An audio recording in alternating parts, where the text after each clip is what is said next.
Hello everyone, this is your favorite Uncle Bob, back at another video, and today we're going to be looking at the Transformers Studio Series 86 Steeljaw. But before we get started, don't forget to like, subscribe, and comment down below what you thought of the video, or what else would you like to see in a video. So on to the figure himself. Here we have Steeljaw in his kinda cassette mode. Like, I don't know which way is supposed to be the front, because this way, yeah, it looks like the front, but, you know, this side looks cleaner. I don't know.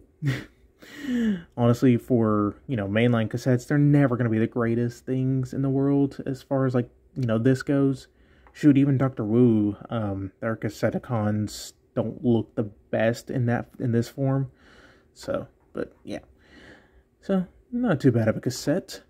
For a real quick size comparison, here we have Rewind, I think his name is. I get these two mixed up because I basically just the same robot modes, and they didn't get a lot of screen time. So, but, you know, pretty much decent sized. Now, I've heard, or actually I've seen on, like, Twitter, like, this person who put this into their blaster and it forced out the sides of the cassette drawer. Then someone else replied with their, like, 4 different blasters and, like, yeah, it's a weird QC thing. So, but, you know, here we have Twincast. Okay. So if I were to pop his and put this in here, sort of, it worked fine with me just the other day.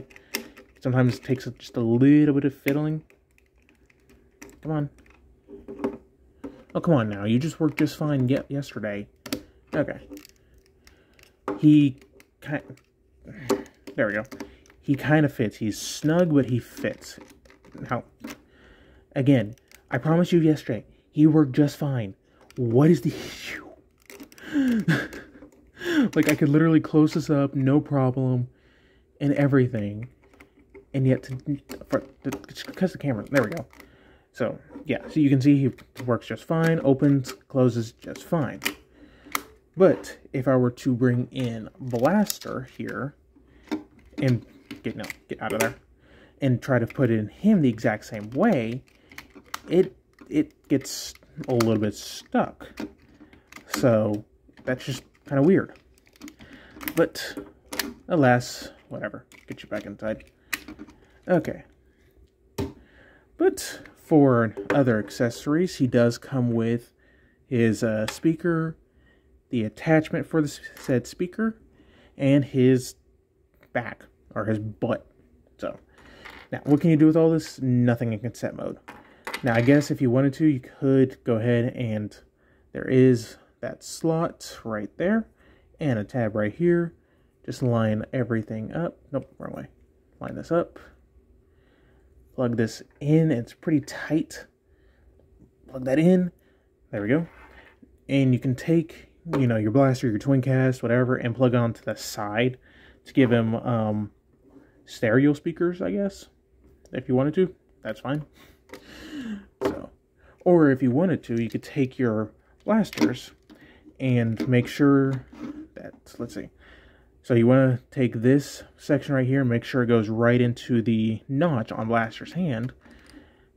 So plug that in to give him that thing that happened the one time in the G1 episode. So, but if you didn't want to use that, I guess you could plug it onto his shoulder, give him, you know, stereo speakers, or plug it onto the side of his gun for a giant magazine thing.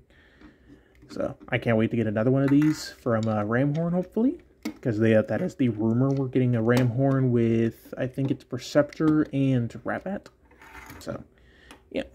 As far as anything else, you can't use either of those. So, but, anyways, let's get down to transformation, shall we? So, first things first, you do want to take the head. On mine, it is pretty tight, so I'll use a spudger.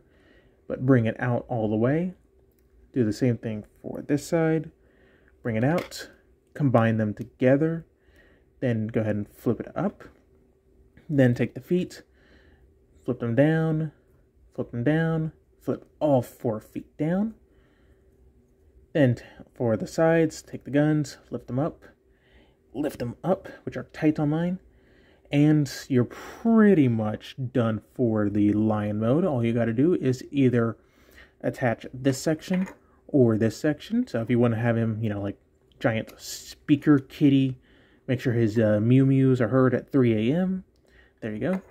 But I'm going to be displaying him with his butt on. And there you go. There you have a Steeljaw in his robot, or his, I guess, robot mode, his lion mode, whatever mode this is. So, yeah. Now, again, mine has some weird QC in a sense. Like, this arm, really, you know, loose. This arm is, like, snug. Same thing with this one. Like, that one's actually perfect tightness-looseness ratio. But trying to get these guns up, some, like, one side's loose, the other side's tight. It's just weird. But, yeah, not too shabby. Close up on that detail. Focus. Thank you.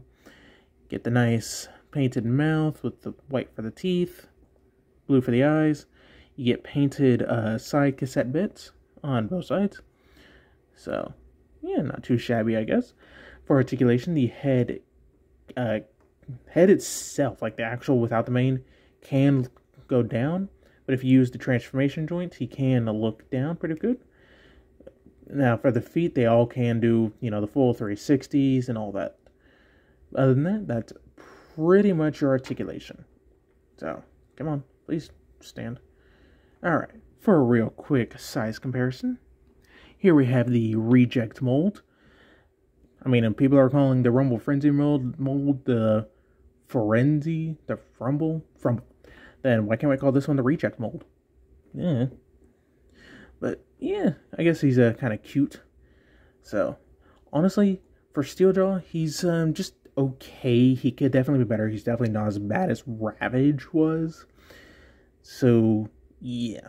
I think could have maybe used a few more passes. Definitely some more paint.